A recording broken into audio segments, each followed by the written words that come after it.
That'll be fun. Okay, yeah. Are we on the internet? We will. How do we know if people are watching me? When will I know? You'll know. Hold on. That's what I wanted to see. We're live. Live control. No, it says we're live. I think people are watching us. We're supposed to be live, but I can't see anything. Right? Oh, view on watch page. There we go. How do we know if people are watching us? Oh, look.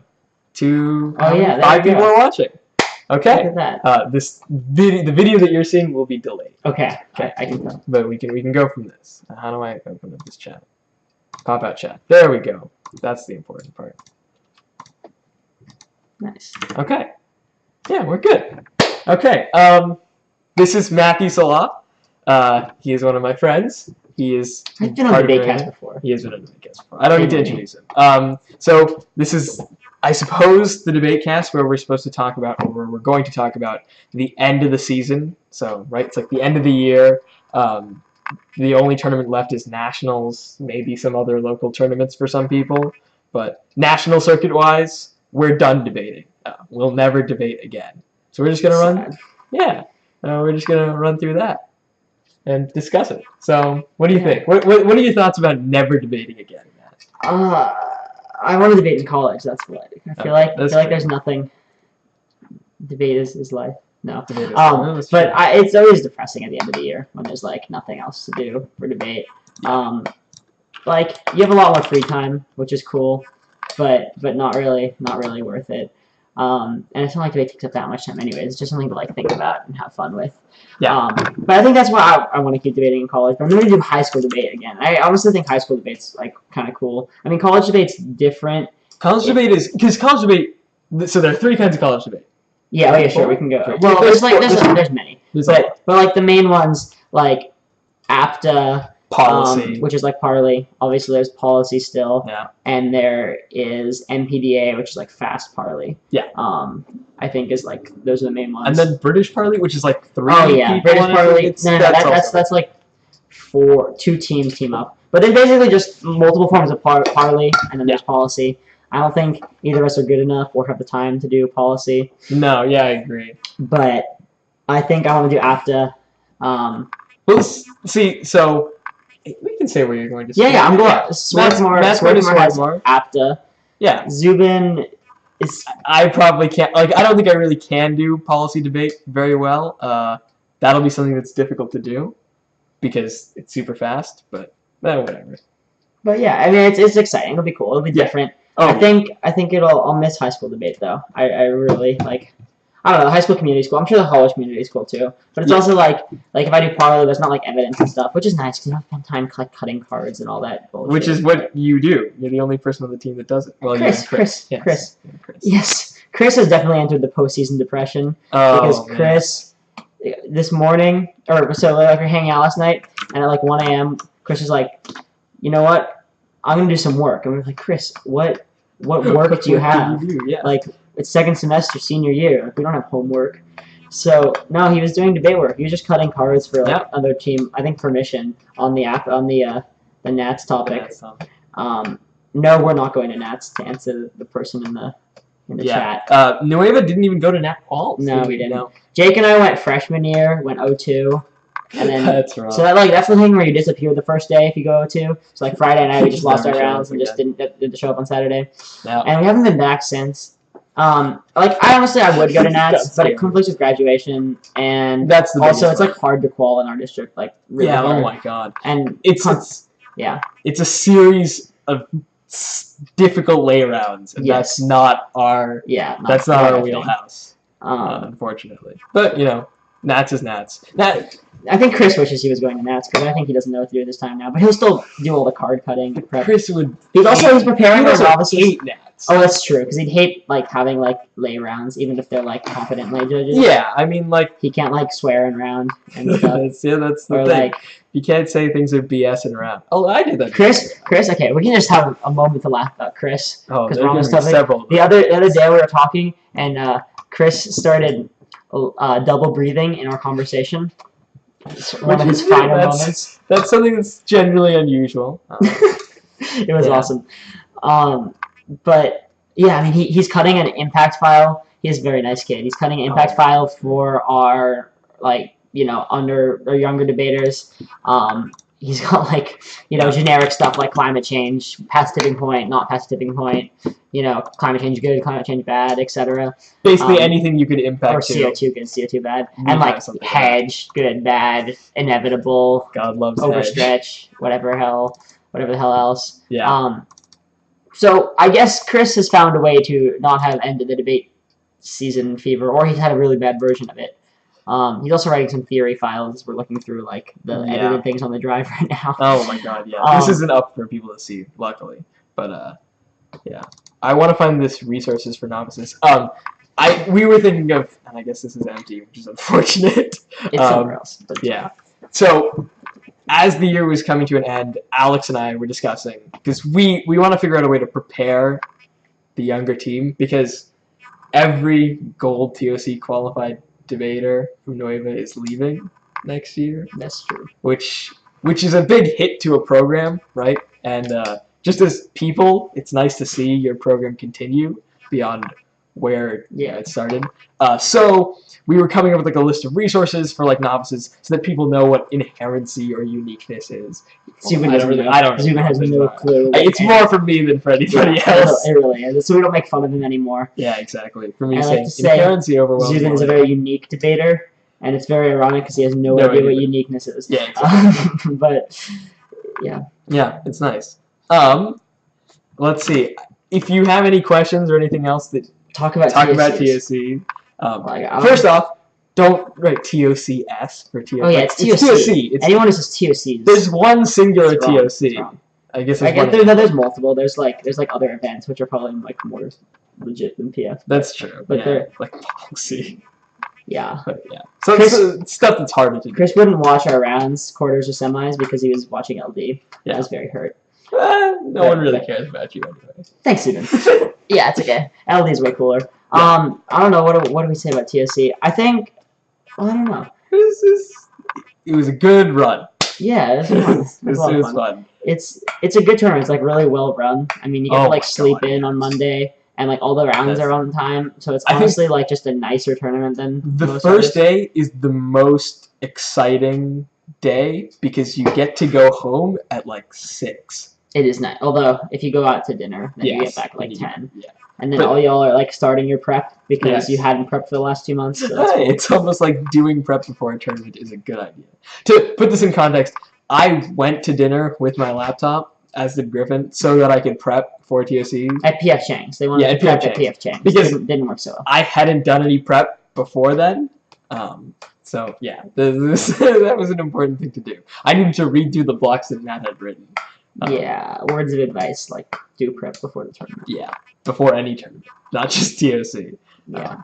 Because that, for example, basically don't be Zubin. Yeah, that's basically what I was going to say. I mean, it's also nice, if you can, to just, try to do as many rounds. This is just a general thing. Before a tournament. Oh, yeah, for sure. I think we both did well at tournaments this year because we went to round robins before those tournaments. And granted, that's not something that's available for everybody, but doing practice rounds with your teammates and stuff is helpful. We got to TSC on Thursday night, and we had all of Friday to just do practice rounds with our coaches watching us and giving us feedback and giving RFDs and stuff. And that was really helpful. Oh my God, because it's different to see how you understand versus how the judge understands the round, how a judge who hasn't necessarily been super familiar with your arguments is going to evaluate it. Yeah. Is definitely really helpful. It's also neat because then you get to, if let's say there's a disparity in how much people are prepped on your team, for example, might never happen to you. You get to talk to people who understand the topic at a much higher level than you for everything. Or understand anything at a higher level than you. Well, okay, if you're fine. But that's just Chris. I'm not giving you that credit. Okay. Yeah, right. It's something that's it makes you more knowledgeable of the topic, and then you get to share information. I think that's one of the reasons why Nueva does well at any tournament. Oh yeah, because we have a very supportive. Yeah, that definitely makes a big difference. Oh no, are you pulling up the B meme? Oh, I'm pulling up the B meme. That was so funny. In our semifinals round, I don't know if I'm sure you guys have seen this thing.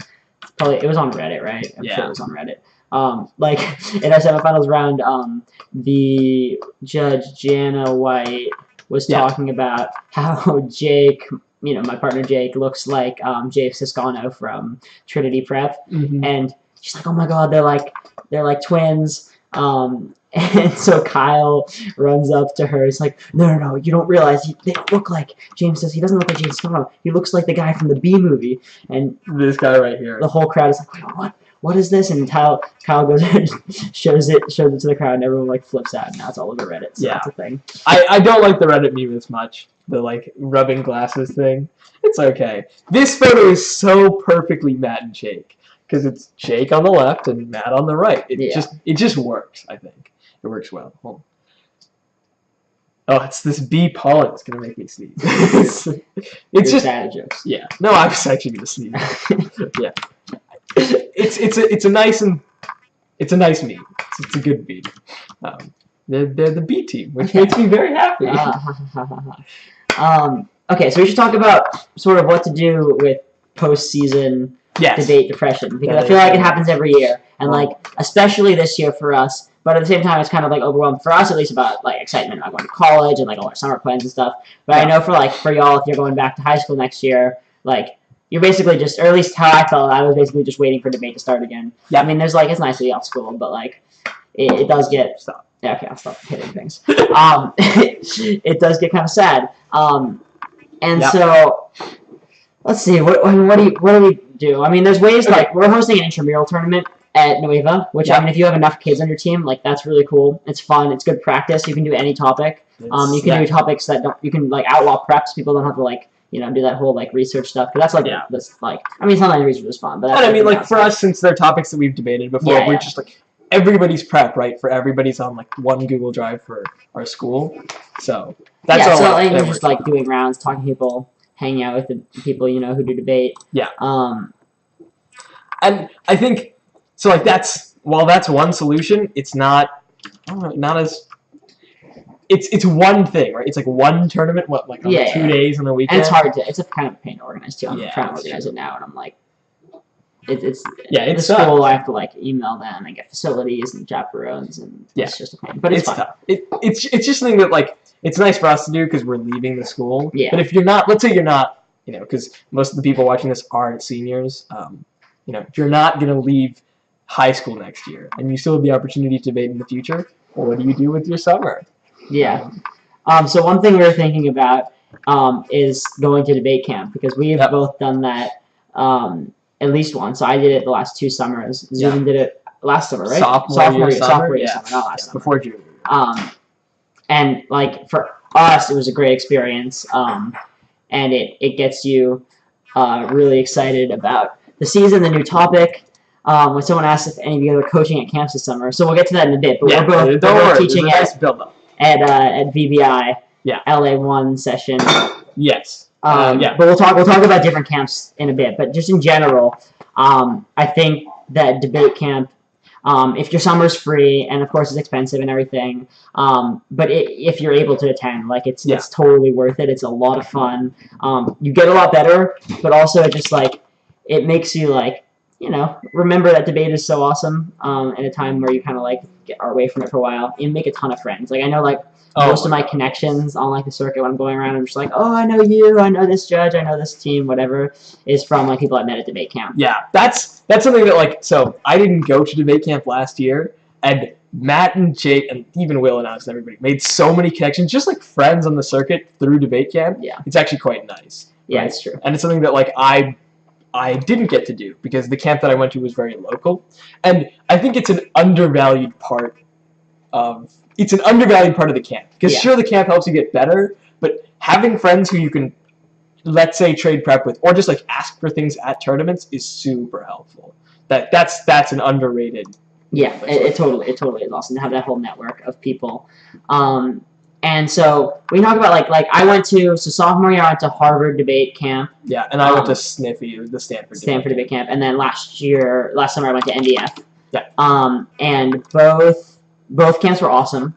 I think at all the camps, at least from my experience, you're gonna have great staff, great mentors, and great kids. You make a lot of friends. So just as a whole like selling point of debate camp in general. Like I think they're all really great. But as we're coaching at VBI, and also just because we genuinely think it, like I think there are some things that make VBI this summer really special. Yeah, there are things that like I would have liked had I gone to a camp last year to see, and I see a lot of them at VBI versus some other camps. So one thing is that VBI, at least the session we're teaching at, LA1, is a 3-week session, which gives you a lot more time. And now 3 weeks is hard to fit into your schedule and everything, so it doesn't work. Right. But so Harvard debate camp was a week. It was 2 weeks, I think. 2 weeks. So like a little under 2 weeks. And NDF was a week and a half, maybe a little longer. It's short. It was like 11 days. Yeah. And then my Sniffy intensive was 7 days of debate. It's like every other camp that we've gone to is quite short. Yeah. So that's like it's cool because you get like you can do so much in 10 days, and you're doing like debate all day and like working with awesome people. So you definitely like will get a lot out of it either way. But I always kind of felt like it was very rushed to like have to like prep cases, blocks, everything for a tournament on the 10th day. So you have 10 days to do all that. Yeah. And that means that like in your downtime you're spending a lot of time prepping, and you don't have much time to do like generic practice because you want to be prepped for the camp tournament, which like it's cool to do well at that just because it's like with all your friends and everything. Yeah, and that practice is like a totally underrated thing. Like I think the mantra for everybody who wants to get better at debate should just be like to some degree, like just rounds. Yes. Because so like Griffin and I were okay our sophomore year. Like we did like decently at Berkeley, and then like the difference between our sophomore year and our junior year was drastic. Granted, that was because we figured out what blocks were, and like we learned. Still hasn't figured out what evidence is. Yes, that's true. But we learned that like you can do work before a tournament and it can help you. At least Griffin learned that. He learned that that's a possible thing that you should do. Yes, not actually okay. Sometimes other people will do it for you. Yeah. That's never good advice. But either way, right? Like our transformation was also because when we went to Sniffy, it was just like an intensive session. I think we did for 6 days like at least 6 rounds a day. It was just insane. It was just like rounds. And we were lucky because we knew a lot of the coaches from before, so we got a lot more out of that camp than almost anybody else will. Which is why it's also important to pick a camp that has like solid coaching. That is coaching that is more individualized or tailored to people, which I think is important. Yeah. So just to finish up this, and then I see there's a question there which we'll get to in a second. But I think having 3 weeks actually gives you a lot more ability to like weave in the parts of the debate camp that I think make it really special, which is like having practice that's outside the topic, just having like generic practice rounds and practice debates, and like doing drills, analytic rebuttals, like tons of different things. And second, like having time to just hang out and make friends, because that makes it all more worthwhile. At the end of the day, like debate is about having fun, and you should enjoy like debating, but like a big part of it is having time to like also just hang out. So I think having 3 weeks like makes you feel a lot less crammed in terms of doing prep for the tournament at the end, and also just gives you more time to get better. So I think that's a big selling point, at least for us, as to why we think that like the LA1 session is going to be really special this year. And then before we get to other things, someone asked how we suggest practicing over the summer without going to camps. I can probably talk a little bit about this because I didn't go to a camp last year. So there are 2 things that you can do. One is this is like a totally underrated skill. Getting better at flowing is so important. Matt's not great at flowing. I suck at flowing. He's actually quite bad. But having a solid flow, Matt can get away with not flowing super well because I'm fairly certain you know every argument on the topic and all the evidence for the most part when you prep for it. Yeah, right. But if you're like new to it or like new to a topic, or you're hearing a new argument for the first time, having a solid flow that you can then use that as just like every single card that somebody reads is helpful. So you can go to YouTube rounds and just flow cases that you've never heard before at 1.25 or 1.5 times speed, and that's like. It's so simple and it's so helpful. Yeah, and if you flow it at faster speeds, it means if you're used to that, when you go to an actual tournament, you'll be like, wow, this is slow. I can flow this very easily. Yeah. So, like, start just flowing, like, especially, like, a fast round at, like, normal speed. But once you can do it, like, ramp up the speed, and you can do that very easily on YouTube, and just keep practicing. Yeah, and then while you're at it, I think doing speeches... practice by yourself. Synthetic rebuttals. Like if you flow a case, right, and you're like, okay, I'm gonna practice by myself now. Okay, I have this flow of this case that I just did anyways. So now I'm just gonna like write out a rebuttal with like no evidence, just analytics, and see how I could refute this case. How can I speak for 4 minutes? and like respond to it, and just compare that to the rebuttal of a team that like, assuming you're watching like a really good round, you compare, okay, well here's how they did it, okay, here's how I would have done it better. And obviously their rebuttal is probably going to be better because they have evidence, etc.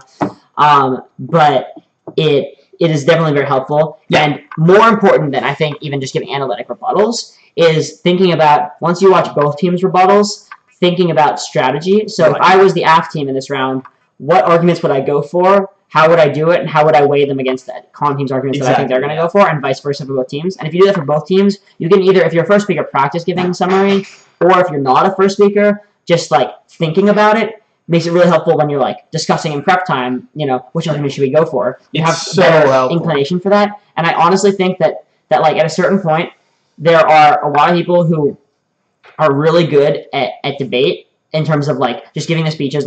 It's like if you practice enough, you become a persuasive speaker. You'll have good evidence. You'll have good arguments. So at the end of the day, what separates good teams is having good strategy and knowing which arguments to go for. And so that will really push your debate abilities to the next level. And really get you a lot better. So I would really recommend that if you're. And so you can do the drill at, like, so before Berkeley, last year, Kevin Kleiman, who was coaching us at the time, was doing this little drill with me where we would hear a case, we would just like sit in the back of the room and flow it during like the round robin. We would just hear a case, and then we would step outside, and you would have to like point out as the rebuttal speaker or whatever what like the internal link to like one contention is, right? Like it's good to identify things that are strategic in any case or whatever, because it builds your knowledge about debate, right? It's just like, because debate at the end of it is a game, right? And there are like rules that are totally unhidden, totally hidden and unseen, that once you expose and know, it's something that helps you become a lot better because your understanding is great. And another thing that's important is like if your partner's around during the summer too, doing this with your partner is like, because you have to get on the same page, and like it's really helpful to not spend time explaining your ideas if you guys both kind of think in similar ways. And so like I know like in my company I'll be like, oh, Jake, just like, and I'll point to things on the phone, and he'll know exactly what I mean. Yeah, exactly. And like it's different for each team, right? But like if you work together a lot, like on these practice rounds, on watching rounds on YouTube and doing it like, you know, speeches yourself or thinking about strategy and just talking it through and talking through the ways the different arguments interact, you'll understand it better as a team, and you'll get better at doing it. Yeah. So right. That's important. And at debate camp, you do that with like real people, but it's basically just as helpful to do it on YouTube. So the distinction with like debate camp is, sure, like you can do all this while you're at home, right? And like it just depends on how invested you are. You probably won't do it. That's the problem. Yeah, it's like it takes more motivation. And B, it's more difficult to get critiqued on it, right? If you're at a debate camp, you can just go to the next like lead or whatever, like your lab leader, and say like, hey, did I pick out the right arguments to go for in this summary, in the simulated summary, right? But it's definitely possible to get all the benefits of getting better from debate camp by yourself if you really like push yourself and really try to do it. This is Chris. So Chris went to debate camp, but Chris has devoted so much time. Chris debated for like Nueva CP. He devoted so much time into just like learning round strategy, and not just in public forum, in like every level of debate. That A, he can flow super well. B, he has like a level of understanding of the round that's 1 or 2 levels higher than anybody else. And it manifests itself in like, it's hilarious. Even when he wins a round, he'll be like, this is the exact thing the other team should have done to win. And it's a great way of thinking about it because A, then you can predict what the optimal strategy for them is. And then B, you can just say like, you get it. It's just developing your understanding of the round better. Okay, cool. A couple people are asking. Go to some other questions. How do you suggest? I guess okay. So, what was your favorite topic this year? I know what you're gonna say. The military topic. Yeah. Yeah, I think that was the best topic. Yeah. Yeah, that was a good topic. It was just interesting. I think it was too broad though. That was the problem. Do you remember the resolution? Yeah, it was the U.S. should increase military spending significantly. Or something. Oh yeah, and then like, we just to spend to outpace China. Yeah, there was some silly arguments, but I thought the hedge debate was good, and like. It was a really fun topic. I actually didn't end up minding the electoral college topic at the end, but I thought it was kind of one-sided in my opinion. Oh my god! But we were discussing this at breakfast today. If the electoral college had been faithless and elected Donald Trump, then it would have been interesting. Not elected Donald Trump, it would have equalized the ground so much because they could have said like, okay, now Donald Trump, we protected against this like.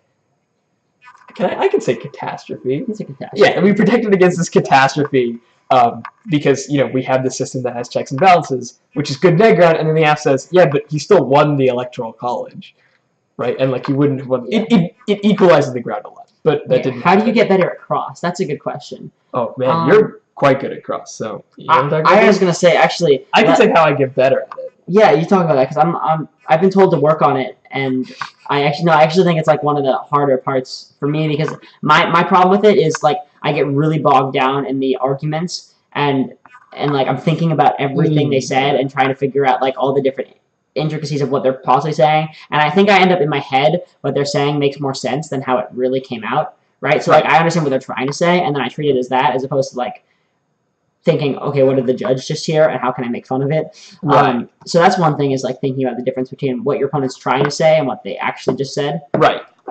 For me, one thing is I just don't care that much. Cross is something that people think is far more important than it is. What you say in speech just matters a lot more, and the chances that in high-level rounds you get critical concessions in cross is so much lower. People aren't going to concede contentions to you or whatever. No one's going to concede uniqueness. I think honestly, just being not worried about crossfire and going up and just being I'm just going to explain my arguments and hopefully you have some points. Okay, one tip I have is if they say something utterly stupid in their previous speech, circle it with a green or some other color, and then bring up your flowing crossfire, and you have all the things that they said are utterly stupid in green, and just ask them a question that points out how stupid they are. Because teams will do this all the time. Even in high-level rounds, they'll say something that's silly, and they're reading people 20 will read responses. an illogical response, right? So it's even though it doesn't really matter that much, and they probably won't concede it, and it might not be the most important thing, just making them look bad is probably a good use of crossfire, because otherwise crossfire, you're not really getting much then anyways. Yeah, exactly. So circling things you want to ask about is pretty important. And then just practicing explaining your contentions in basic words without referring to evidence. Because in the speech you're going to want to be extend this evidence that says this, Right, and you can do that. But in Crossfire you're going to be wanting to work on explaining it in layman's terms with your own words, not just reciting your cards. So practice explaining what is your argument, dad, to your dad or to your mom, what your argument is. Right. And that's probably helpful for working on. That's something that's super underrated in Crossfire. I think Griffin and I got through, I think in at least 4 rounds at the TOC, 4 prelims, we didn't ask a question in Cross. Or I would ask a question, they would answer it, and then I just wouldn't care. Because my favorite thing to do in Cross is to answer questions. Because it allows you to explain your arguments and make them more logical, right? And if you're not running super untrue or ridiculous argument, basically, if you're not saying silly shit that you would circle in green, then explaining your arguments in Crossfire is an advantageous strategy because A, it clarifies to the judge and everybody else, right? And B, it gives you an understanding of how you're going to go for the argument in round. Because if your opponent asks a question what's the uniqueness for this argument? Hey, they're probably going to discuss the uniqueness for that. Granted, I still don't know what uniqueness means. Okay. How was round 7 Cross with Sam Wood? Okay, I don't remember this cross that well. I remember a couple things in this cross. I remember being frustrated because I'll reveal our strategy. We wrote up this nice theory shell because Ardric throughout the year had been running these overviews in second rebuttal. This is stupid. That's the whole point of this. Okay. We're just talking about random stuff. But yeah, so Ardric had been running these overviews, and so we wrote up the shell that says that as a second speaking team, you can't sort of read new independent offense. And so we wrote this argument, and then they knew it. They knew exactly what we were going to say, so they didn't read new independent offense. They didn't trigger the violation.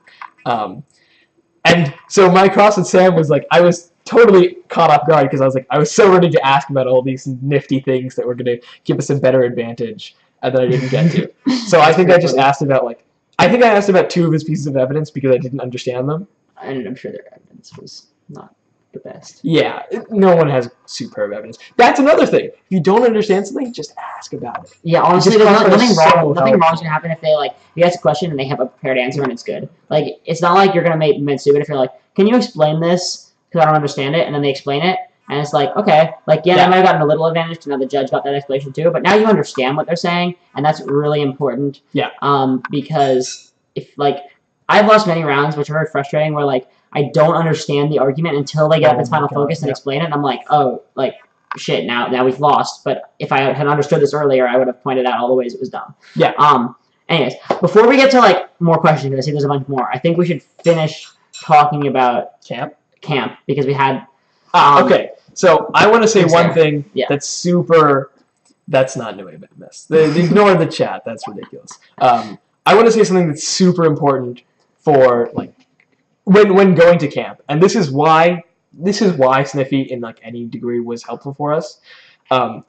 Having independent time with coaches to talk about anything, right? Because invariably you might think like, oh, these are the 4 things I want to get better at while I go to camp. The moment you show up, you're going to realize that there are like 15 other things you need to do. So having time to just talk to coaches is something that's super helpful, right? Because then you can just talk about anything. And that's something this is like our shameless plug, right? Well, I think okay. So I think you get the chance to talk to coaches everywhere at all the debate camps you go to, and it'll be great stuff everywhere. But like, I really believe, and this might be like because we're working there too, but like the people at VBI this summer, like it has in my opinion, the best staff in the country this year. I agree. I mean, the 2 of us are going to be working there, but also Max Wu, Alex Keshaw, Alex Chin from New Wave as well. Tala from presentation. Karina Franke. Yeah, Karina. I mean, Kyle Chong, the legend himself. The meme lord. Buy, sell, debate memes. So it has a really awesome. Yeah, it has a really awesome staff. So I think the deadline for LA1 is not till June 1st. So there's still time to sign up. Yep. And I think, like, honestly, we both think that, like, if you go to debate camp anywhere, you'll have a good time and it'll be awesome. Yeah. So, like, whatever you do is great. But I think we both really think that VBI LA1 is going to be an amazing session. And the other VBI sessions as well. Yeah. I was actually going to mention because this is, I don't know about a lot of these debate camps, right? I only know what the one that I've been hired at, and then the one that I attended. So I can't really talk to NDF, but at least I do know that at VBI you have these like decompression sessions. I don't know the actual term for them, but they're like times in which like all the coaches just like have to like sit out there. Just, office hours. Yeah, office hours essentially. Yeah. Yeah, I mean, there are office hours at most camps, but I think VBI staff are amazing, and I think there'll probably be more time for office hours because we have a longer session. It's a longer session. And also another cool thing to note is like VBI has VBI LA1 specifically, but also just VBI in general has an awesome LD program, which is like if you're doing PF but you're interested in learning like more about progressive arguments, which I think is really helpful for like understanding rounds and seeing them in interesting ways, even if you're never gonna read those arguments. Like it's cool. You get to find out tons more at VBI than versus other camps. If you want to learn about the game of debate to like a higher level than anybody else who debates in public forum, like talk to the LD people. They know way more than us. Yeah, it's because it's just done to such a higher degree, right? Yeah. It's more strategic, I think, in the other events versus being persuasive. Yeah. So strategy is really important. Yeah. Especially in PF, but yeah. So that's kind of our plug for VBI. Yeah. We think it's gonna be awesome, and if you guys are interested, have more questions about debate camp or about VBI specifically, like let us know. I think you can DM us on Reddit. For sure. Is, I don't know, Matt Salah 88. Yeah, or like email us or find us on Facebook or something. We're happy to respond to Facebook messages, and we can talk about how to sign up for BBI, like other stuff like that. So please tell us if you're thinking about signing up, because we will talk to you about like which lab to be in, et cetera, which session works best for you. Yeah. So please reach out. And with that, I think that concludes like our pitch on debate camp, and we can answer some questions I saw. So one of them is, which is the best summer? Like, what summer is the best year to do I saw that debate camp? I want to say every summer. Like, I mean, it's cost prohibitive, obviously. Yeah. Right. Like doing every summer. I think like freshman summer, you probably wouldn't get as much out of it as sophomore summer or junior summer. Yeah. Exactly. But it's also really good to be exposed to things early, so there's no like it's also good to do it freshman summer. I would say if you had to pick one, like sophomore summers probably seems like the most useful. I would say sophomore. It's hard to say. Like it really depends on you too. Like right, like not all your summers are going to be free. So like figuring out what works for you, like going at least once is like beneficial any summer. I think sophomore summer is a good time to do it because you have all of junior year to like work on the skills that you started learning in debate camp, and then senior year, and if you decide in that way that summer also to go to another one, you can. Yeah. And then senior year, you kind of have all those skills kind of prepared. Yeah. So I think I think, so, but really all of them are great. Yeah, it's kind of on a personal level. I think there are two things to take into account when deciding what summer you want to go in, right? Like, so the first is and this is the unfortunate part, being in a different lab helps you significantly. Like, let's just construct the arbitrary distinction. If in your sophomore summer you would be in the bottom lab at some camp, and then in your junior summer you would be in the top lab at your camp, I would probably suggest going in your junior summer. Just because you constantly debate against the people who are at your caliber, but they could be above it, right? And this is like part of the reason why Nueva got good quickly. Like, we just lost every varsity round our freshman year. Oh yeah, we lost so much. We were bad. We would just constantly lose and then through that we would learn. So like debating people who are better than you and talking to people who are better than you is super helpful. So if you go to a camp in your sophomore summer and you're not at the top lab, okay, it's like not as great because it's nice to be at the top lab, but then you just have to be proactive, right? Yeah, you have to go seek out, and you have to make people at the tournament who are better than you and stuff like that. Yeah, and that's so. I think it really depends on an individual basis. Yeah. But sophomore, junior, probably like the most. Freshman summer is also useful though, so I don't know. Yeah, I mean every summer is useful. Okay, another question I saw a little while up before the chat devolved into chaos. Do we do practices against other schools? Yeah, that, and there was one before that, so I'll answer that next because there was one about unique args that you don't have prep on specifically. So I think one general framing thing on this is like, if it's a unique argument that you don't have prep on, it's probably because it's bad. Like, if it was a good argument, you would know about it, or your friend would know about it. Yeah, like... yeah, basically, right, if you have no idea what an argument is, the likelihood that it is a solid and good argument... If it's not in the literature, right, it's not going to be, like... It's not going to be backed up by a lot of authors. Like, they can make the argument. So I think the best thing is, like, do your best to, like, think about logical flaws. Don't get like... stressed out because you never heard it before. Yeah. Because, like, people get stressed out, I don't have any evidence against this. Well, like, if it's a unique argument, their evidence probably isn't that great either. Yeah, exactly. And so you can, like, just go up and say, like, analytics, like, here's why this is, or here's why this should have already happened, or whatever else. Like, your generic analytic responses that you learn about at debate camp, like, just saying, this is not unique, this is, the link should have already happened. Reading their evidence and saying, like, read their, definitely call for the evidence if it's something you've never heard before. Like, 9 out of 10 times the evidence is sketchy. Yeah. So there's that. And the second thing I would say on this is, like, weighing, right? Like, if it's a really unique argument, it probably also means it doesn't have a huge impact. That's not always true. Right. Sometimes it has a really shady link story that links to a big impact. But I think a lot of the times people are making unique arguments and then they're like, they don't respond to this, so we're going to win. But in reality, like, they don't deserve to win if their argument isn't the most important thing. Weighing is probably one of the most important things you can do in debate. Yeah, so weighing is important, especially if you don't have good responses to an argument. Yeah. So I'm trying to think of a good example of this. I think, one good example is, like, the, like, Civil War argument for Cuba that, like, happened all throughout. Basically, Nueva and a couple other teams were running this argument that if we lifted the embargo on Cuba, there would be rapid globalization and it would result in a civil war. And it's this, like, tenuous argument. And so we weren't running it from initially, like, at Stanford, and Griffin and I first heard it at Stanford, I believe. So that's, like, we were caught off guard with it, right? And so the first thing I did, as I always did when I didn't know an argument, is call for all the evidence in the argument. Because invariably some of it was bad. And I was lucky, some of it wasn't great evidence, right? It just sort of, like, made random claims and didn't tell anybody why.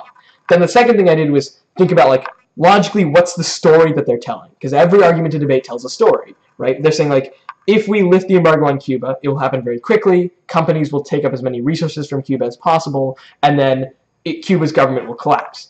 And so the critical part there that, like, I didn't understand is, how do companies just get to steal resources from Cuba? If Cuba has a controlling and strong government, can't they just stop those companies from doing that? Right? And, like, that logical thing, it takes, like, 10 seconds of prep time to do, and you get better at it from practice at camp. But that's finding the hole in that story is like, obviously, why would Cuba do this? And so also on these, like, these arguments with, like, long link chains that, like, links to this, links to this, links to this, and you've never heard any of it, I think one good way of weighing is on strength of link.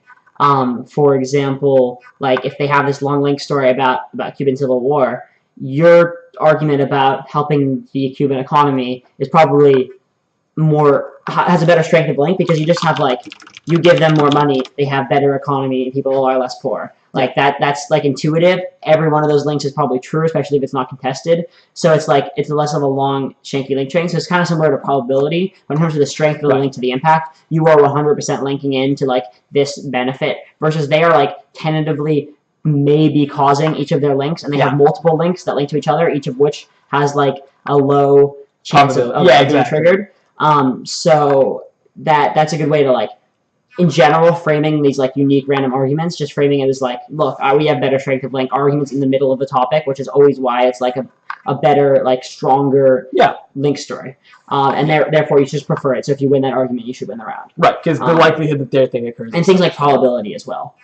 Okay, there was another question about... what schools did we debate for? Oh, yeah. For TOC? We debated it. Yeah, we debated the presentation. I didn't even go. We debated the presentation. It was fun. I think it's really helpful to debate with schools, especially schools like, you have good like relationships with people who are really cool, who won't like share your prep and everything, and like it's not gonna be a competitive thing. Like we like people from presentation. We hope they do well too at TOC, like they did. Yeah, exactly. So like it was definitely helpful to like have people I think it depends. Like if you have a lot of people in your program already, like it's not necessary to schedule outside rounds. But it's definitely helpful. Especially because you get new perspective and you get their coaches judging you sometimes, so they will have a new perspective. Yeah. So I'd recommend it if you have a good relationship with another school, especially. Then it's definitely worthwhile. Yeah, I think and setting it up is something that like our coach did a little bit more. Although like if you know a team well, and this is again, I guess it links back to like it's great to like know teams. You either like become friends with them at camp or through rounds. If you know teams well, just ask, right? Just like, hey, come over to our school. We'll have like a judge around, and then we can get critiques on them because it's mutually beneficial for everybody, though, right? I think that's the most important thing to note. When you're doing practice rounds, especially early on in a topic, hiding certain arguments that you might run later it's not super worth it because the chance that you run the argument that you get first of the topic is so much lower than like, you find a new argument 2 weeks in.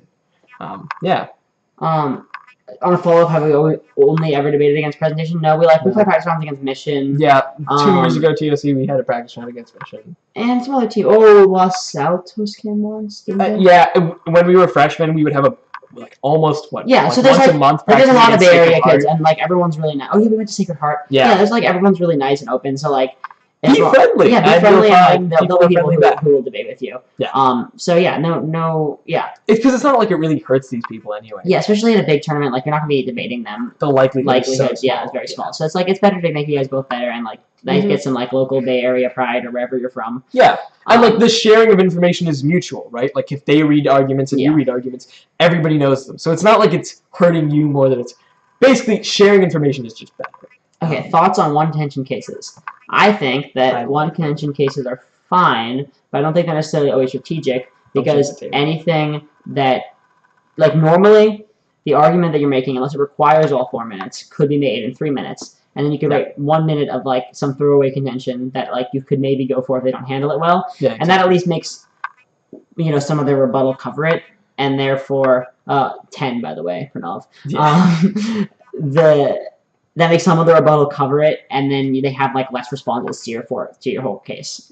So like it's not bad to do long engine cases, but if you can do the same case in 3 minutes and not lose that much, then like it's always better to have more stuff. Yeah. Oh my God. Yes. Just because like it spreads out the rebuttal speaker, and then it's easier to frontline in summary. And invariably, if you're facing like a very good team, they'll probably cover.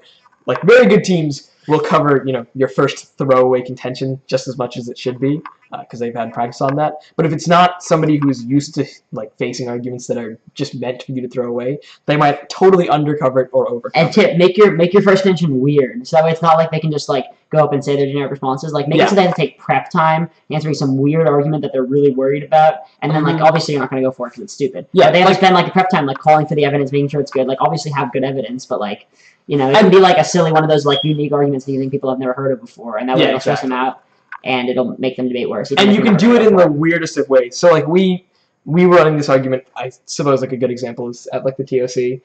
We were running this argument about like climate change and like China's hegemony. So yeah, so it's like a super ridiculous argument. Yeah, go for it. Yeah, I think like at TSC we were thinking about running a one contention case on racism on the affirmative, because I think the Electoral College is pretty racist. Now people will know our strategy. Oh god. And so we like could have run a one contention case because it was the only thing we were going to go for, and it was like really true, and we had good responses to all the responses, and we were like, this is the argument that we're going to run. Yeah. But we were having practice rounds with it, and we would read the one contention case, and like our teammates would have like 13 responses to the case now because it's like you have 4 minutes to read 13 responses each with 2 cards, and I'm like, shit, I can't respond to all this, or Jay can't respond to all this in summary, so we have to have something to spread them a little more thin. So we thought about like, how can we, 1, stress people out by reading an argument they've never heard before, and 2, waste their time, basically. Yeah, so we get them to overcommit. We made an argument about how like electoral splits like decrease the legitimacy of democracy, where like one person wins the popular vote, one person wins the Electoral College, and that decreases U.S. hegemony globally, and we had evidence for all that. And then like U.S. hegemony globally is key to promoting democracy in developing countries. And then also another argument about how like the electoral splits are always going to hurt the Democrats, and Democrats are better because climate change is going to solve climate extinction, and only Democrats want to solve climate change. And now people like get really like it didn't really work that well at TSA because we had a lot of good teams who were like, this is obviously a time suck and obviously silly. But I think people in many rounds did get kind of worried about it, and they overcovered it. And they like ask questions about it in Crossfire. So like, is this really? And they spend all their time worrying about that, and they take prep time to like prep it out. And we were never going to go for it. Like, it was a stupid argument. Although I do have to say, you have to be, like, it's beneficial to be able to go for it. Because, so we had 2 rounds, like, we were running the exact same splits contention. And in one round, like, a team completely overcovered it. It's 2 minutes of their rebuttal on a contention that took Griffin 45 seconds to read. Maybe, like, a minute to read. So, the moment I was looking at the timer and, like, flowing and seeing, like, how much space on my flow I need to write or save, I, like, knew we had basically won the round because we could just go for our contention. And then we just win. Because they undercovered it, right? But there was another round, like, where one team just says, like, I realize this is a time suck contention. It's silly. Reads one piece of defense and then moves on. And so they spent like 15 seconds on it. So that's like a positive time screw. And we should have been able to go for it. I just forgot. Like, Griffin went for it in summary. I forgot to in Final Focus because I had never done it before. Because it was so ridiculous. Practice, like, even going for the ridiculous. Practice going for everyone. People mess it up. And this was like, late round of the TOC. This was a team that was very good. This is RGCal, right? Yeah, this is RGCal. Yeah. And look, they were totally right. We would never normally go for it. And we didn't. And we didn't go for it. They were right. They were correct, but we should have been able to. Yeah. Right? Tips for NSDA Nats.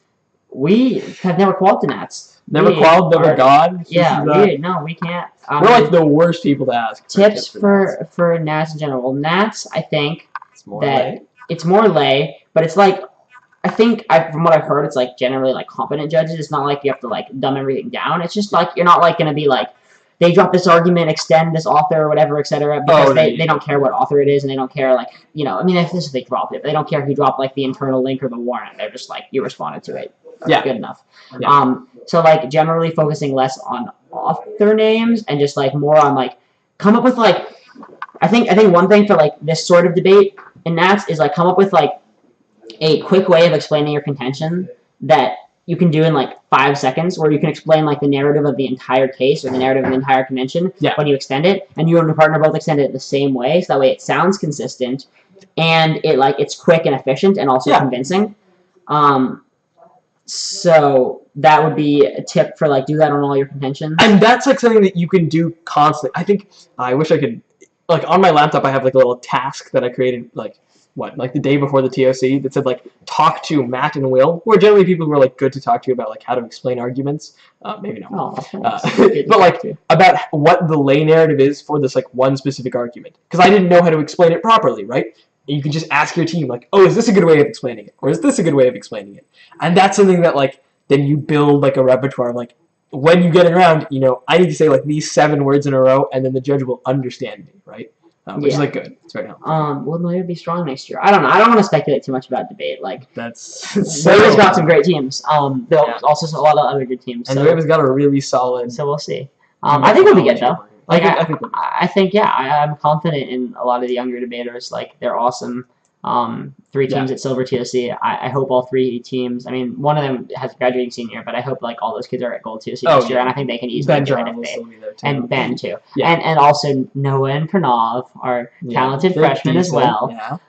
Even if they're annoying on the chat. Yeah. I think we'll have I think it'll be a good team. It'll be a little bit tough losing a lot of people. Who else can be good? I mean, we can speculate a little bit. Mission KC Devesh is good. Oh, Devesh. And then Strathaven is so good. Strathaven. Are they not seniors? Dude, they're juniors. They're so good. That's terrifying. Is Poly LD seniors? They're so good. Poly LD is decent. Whitman MM, they're juniors, right? Dang. Whitman MM is going to be good. Strathaven, I think Strathaven might be the best team on the circuit next year. They're very talented. But that's I don't know, but I've debated them before, and I was very impressed. And we lost, and it was a very close round.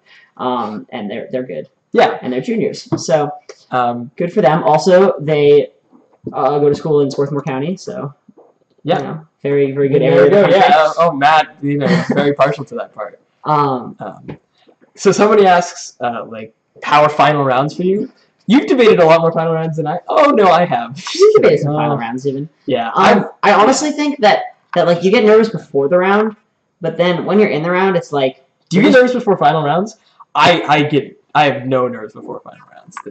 I don't know. I actually I get the most nervous before round 1 of any tournament, because that's when I'm like, I don't know what sort of there's times when you've just messed up your prep, and when you're just like, I did not prep the center of this topic. My cases are not the center of this topic. I don't have any blocks to any of the generic arguments teams are running. That was TOC 2016. Yeah. Which is why I get nervous for the first round. Oh yeah.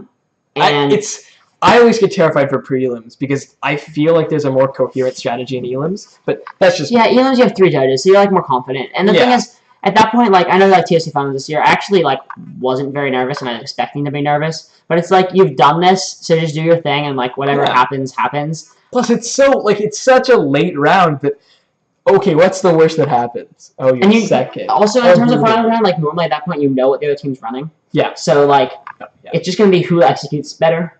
Another good reason to have friends. Anyone catching people off guard. Ask people for flows. Yes. And this is something that's super frustrating when people don't not sharing flows is just silly. I don't think I don't like sharing flows if you're not debating a team that I know, because let's say I debated you in a round, right? And then somebody else asked me for your flow. If they're debating you, I'll probably share. If they're not debating you, I probably won't share, because then it's then they just have the flow for no reason. Then you can people agree not to share. I feel you asked me not to share. Respecting that is good. Yeah. But I think So finals rounds you definitely get nervous. Yeah. I get nervous after the round, waiting for a decision for sure. Oh. But I think in the round, it's I don't get too nervous. I think sometimes in crossfire, it's intimidating when the other team is they're very confident, and then you're oh no, they're making sense, and my questions aren't cutting through them as well as they did in prelims or in earlier elimination rounds. So then you're oh god, that's because you had easy prelims. And so it's I don't mean just POC. No, I mean or when it's a really good team that you're intimidated. I remember Bronx finals junior year when we debated the Artisans. I was terrified in Crossfire. Yeah. And I barely asked questions, and then I would just kind of stumble over my words a little bit. And during my speeches, I actually did fine. It was because when you're doing a speech, you know what you're doing. But in Crossfire, I was oh god, these kids are so smart. See, I take the totally opposite viewpoint of Matt, where that's the round that I'm the least nervous for, because it's so much fun. Finals is just the time where you could just do whatever you want. That's the way I see it, right? Finals is just the silliest round that could possibly happen. If you want to make jokes in finals. Yeah, I love rounds with a big audience just because it's less awkward when you make jokes, because when there's just one judge in the back of the room, it's okay, they chuckled, but now. Yeah, and if you're charismatic, it's a big boon because you get to make jokes. Super charismatic. Not so much. Okay. What other question? Do you guys know where you want to college? We talked about this earlier, but I'm going to Swarthmore College, and I plan to do college APTA. And I don't really plan to do college. I'm unsure about doing college debate. I'm hopefully going to coach, but that's something that is not. I'm not really sure. Somebody asked about ISD staff. I don't know. Compare them to VBI. I don't want to do that. ISD has good staff too. I mean, there's I know Ella is teaching there. I think. Oh, that's awesome. I think the Arneson is teaching there again. Ooh, that's good. Oh yeah, senior faculty. We can look at the faculty. Yeah, we can. Bilal, I mean, there's a lot of great people everywhere. Yeah. Like you can't. Yeah, I was on. Oh, Malcolm. Malcolm's awesome too. Malcolm's You're super just good. partial to him because he's going to debate with you. We'll see. There's a saturation of good debaters. Yeah, honestly, ISD also has great staff. Yeah. We're just partial to the VBI staff. Yeah, but I do think like VBI. I mean, like it's more West Coast people from VBI. Yeah. I think West Coast debate is better. I wonder why, Matt. That's just I just think like East Coast debate. I don't know. It's like you debate more East Coast than the rest of the team, though. You do realize. Well, yeah, it's because we're so many East Coast tournaments. Yeah, but I think like knowing how to do like the West Coast I feel like West Coast is tech. West Coast is way techer, which is useful because you can always like get less tech when you want to. But if you don't know how to be tech, well, like eventually you'll get used to getting less tech. But if you don't know how to be tech, like or like learning how to do like that West Coast, like just like talking fast and just like doing like sneaky strategies that work. Yeah, will like help you even in rounds where you're doing like a general strategy because then you're just like how to do it and you're used to it. Yeah. So that's just my opinion about West Coast versus East Coast debate. But like honestly, like you're right to point out that ISD also has great staff. Everybody has great staff. So if somebody asked like what was my toughest round at TSC, we're gonna wrap this up soon because it's almost been an hour. But one thing is like my toughest round was the Octas round or the quarters round. Yeah. The quarters round. Colleyville is very talented. Colleyville is very good. I don't know if they were prepped out on our case, but they read this awesome 3 or 4 point turn to our second contention. It might have been 5. They only extended 3. It was great. And third contention, yeah. And like I know they're on at that, of course. At that point, like I didn't cover case in second rebuttal, and I knew after my rebuttal we lost. Like that's like a yeah. I was actually quite, like it was winnable to some extent, like maybe through Griffin's summary, but a lot of the judges' paradigm said like you had to cover case and rebuttal, and I didn't do that at all because I forgot. So sometimes you just make mistakes, and they were a very good team. It's very solid. Yeah. What final rounds did we debate? You were Bronx, ASU, and TSU, right? This year. This year, then, this Bronx year. last year. Bronx last year. That's it for last year. Is that it? Yeah, I think that's it. I think that's all the finals that we ever debated. Yeah, and then for me it was, I guess last year it was, of like big tournaments, Berkeley. Oh, we didn't debate last year. Okay, so like UOP, Berkeley, and then that's the only 2 finals rounds that we've had. Yeah, we don't have any. It was I'm laughing because I'm thinking about the UOP final round. Oh god, Berkeley was awesome. That was a good round. Berkeley was a funny round. But UOP, well, we don't have to get into that theory. Yeah. We had a whole debate. That was funny. That's awesome. online. You guys should watch that. It's hilarious. Yeah, you can just go through like the old debate cast. Yeah. Yeah. What about you, Zubin? What about I said them. Like it was only Europe. I guess you can count St. Francis. It's not even a big tournament. It was like we've debated 3 finals rounds and we've won 1 of them. It's like it's not a great ratio. No, for now we cannot give you a shout out. Yeah. Shout out denied. Yeah. I like if you have like 10 seconds to say like your last question because we're basically done with what I want to say. I think I'm just going to start concluding, and then we can answer a question to end. Everybody who's watching and who will watch should go to camp, or at least try to. Granted, it's difficult to go to camp, and they're often expensive, and so on and so forth. If you do go to camp, you should choose one that will, A, give you like good friends, because you want to have fun at camp, and will have like good coaching, and will be long enough that you can actually learn a lot of material. Our happy medium of those 3 things is VBI. It's a decently sized camp with awesome coaching, a 4-to-1 faculty to student ratio. Yeah, I think that's basically it.